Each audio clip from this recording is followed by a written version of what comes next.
Hello friends, welcome back to my channel. আশা করি সবাই ভালো আছো, আমিও ভালো আছি। এটা একটা ছোট্ট আপডেট দেবো, মানে ওই রনেদের নিয়ে, রন এবং তার দিদিদের মধ্যে যে গন্ডগোলটা হয়েছে সেটাকে নিয়ে। তো ইতিমধ্যে তোমরা জেনেই গেছো যে একটা বড় গন্ডগোল হয়েছে রনের দিদির তরফ থেকে। যদিও রন তো ওই বাড়িতে নেই, তোমরা জানো অলরেডি গন্ডগোলের দিনই ওইখান থেকে চলে গেছে ওর ফ্ল্যাটে সম্ভবত, যতদূর মনে হয়, কারণ ওর তো কোনো ভিডিও আসেনি, শুধুমাত্র শর্ট ভিডিও ছাড়া। তো ওর নিজের ডেস্টিনেশনেই আছে, ওর বাবার বাড়িতে বা ওর নিজের বাড়িতে নেই, মানে যেটা ওর গ্রামের বাড়ি সেখানেও নেই। আর দিদি তো ওখানেই ছিল। তার পরবর্তীকালে সব কটা ভিডিওতেই তোমরা দেখেছো যেখানে পাশাপাশি ওদের আরও আত্মীয় স্বজন থাকে তাদেরকে নিয়ে নিয়ে এসে ভিডিও করেছে।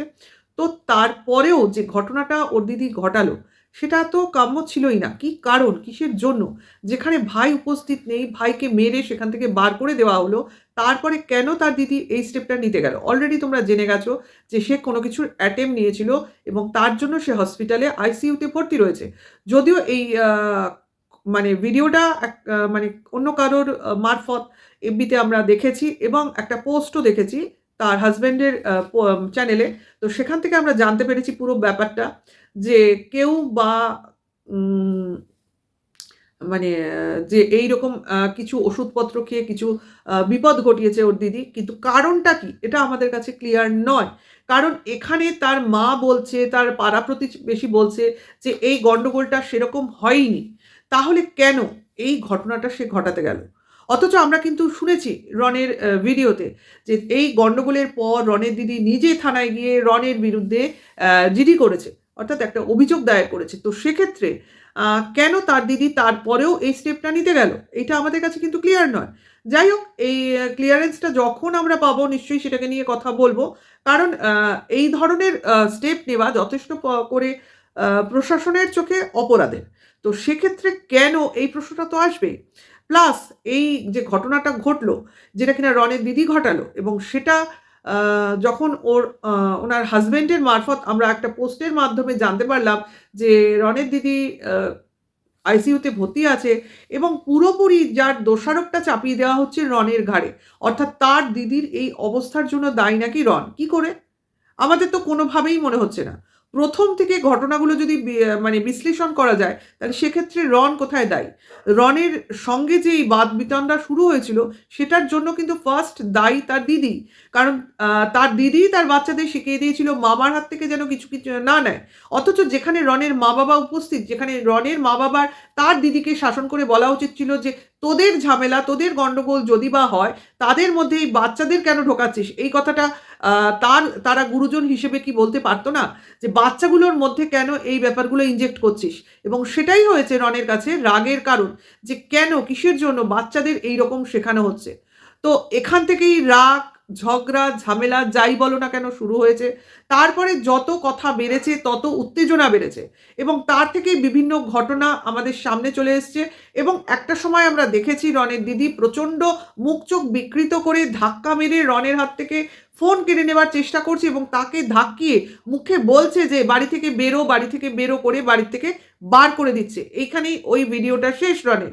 কারণ রনের দিদি বলেছে তার হাতে মোবাইল ছিল না, তার জন্য সে ক্যামেরা করতে পারেনি, মানে থাকলে ক্যামেরা করতে পারেনি, কিন্তু রন ওইটুকু করেছে। বাদ বাকি এরপরে আমরা শুনেছি বটি নিয়ে দৌড়ঝাঁপ, মারপিট, কাটাকুটি, এ গল্প তো রনের দিদির মারফত আমরা শুনেইছি, রন অবধি পৌঁছয়নি। তার আগে কাকিমা চলে এসছে, কাকিমার ওপর কোপটা পড়েছে এবং কাকিমা সেটাকে তার মতো করে সাজিয়ে গুছিয়ে মিটমাট করে নিয়েছে যে এটা একটা হঠকারিতা, রাগের বশবর্তী হয়ে কেউ করেছিল, যেটা কিনা করা উচিত নয়।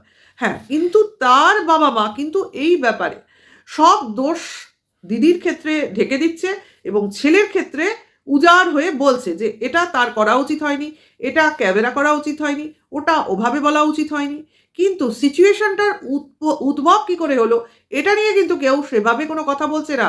এবং যদি এই কথাগুলো, মানে যে কথাগুলো বলেছে সেগুলো কথাগুলো ভালো করে শোনা যায়, ভাবা যায়, তাহলে কিন্তু আমরা যারা সাধারণ দর্শক আছি তারা কিন্তু টোটালি বুঝতে পারবো যে গোড়ায় গলদ, অর্থাৎ কেউ পেছন থেকে এই উত্তেজনা সৃষ্টি করেছিল। সেটা কি পরবর্তী ক্ষেত্রে অনেকভাবেই হয়তো আমরা জানতে পারবো। কারণ অলরেডি প্রীতি তার কমিউনিটি পোস্ট দিয়েছে যে তার উপরেও নাকি অনেক অত্যাচার হয়েছে।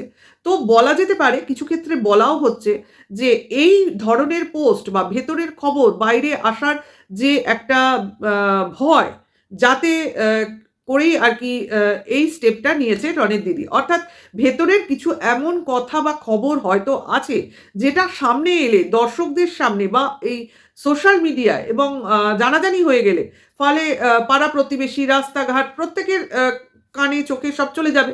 সেক্ষেত্রে হয়তো মান সম্মান হানির ভয়েই রনের দিদি এই স্টেপটা নিয়েছে। মানে অনেকে এটা ভাবছে, মানে সে যেভাবে উত্তেজনা সৃষ্টি করতে চেয়েছিল সে ভাবেনি এই ব্যাপারটা এইভাবে সোশ্যাল মিডিয়ায় পাবলিক হয়ে যাবে, অ্যাটলিস্ট তার ভাই করবে।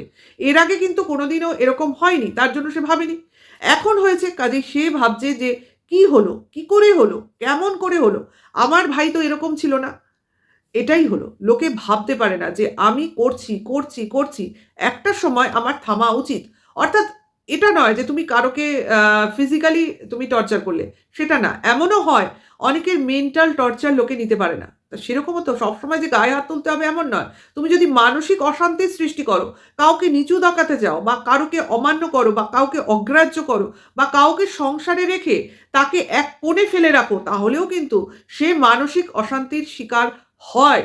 এবং এগুলোই ঘটেছে সম্ভবত পৃথির ক্ষেত্রে। এবং রন তখন সেভাবে বুঝতে না পারলেও ধীরে ধীরে সমস্ত সিচুয়েশনটাকে বুঝেছে এবং ধীরে ধীরে অনুধাবন করেছে, এবং তারপরে ও প্রোটেস্ট করা শুরু করেছে। যখন পৃথি ওখানে ছিল না তখন আমার যতদূর মনে হয় ও কিন্তু বাড়িতে যথেষ্ট লড়াই করছিল, আমার মনে হয়। কারণ একটা ছেলে, রনের মতো ছেলে লড়াই করবে কি করবে না সেটা তাকে দূর থেকে দেখে বোঝা যায় না।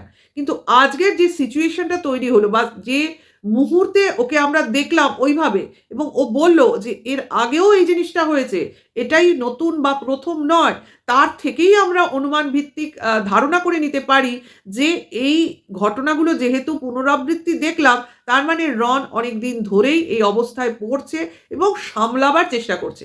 তার মানে আগে যখন ঘটেছিল তখন কিন্তু রন এটা পাবলিক করেনি।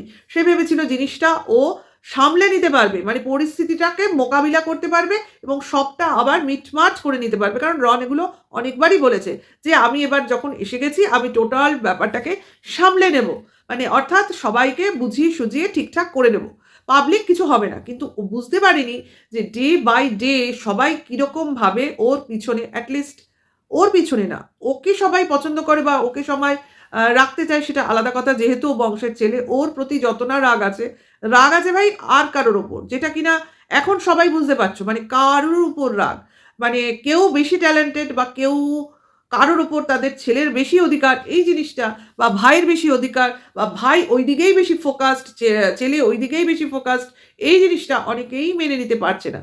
তো আজকে তো ভাই আমি তো রনের মাকে এর আগে কোনোদিন দেখিনি, যেহেতু ওদের ভিডিও সেভাবে ফলো করা হয় না, তো আজকের দিনের ভিডিও দেখে ওনাকে দেখে বুঝতে পেরেছি সেরকম শান্তশিষ্ট নির্ভেজাল মহিলা উনি নন, এটা পরিষ্কার।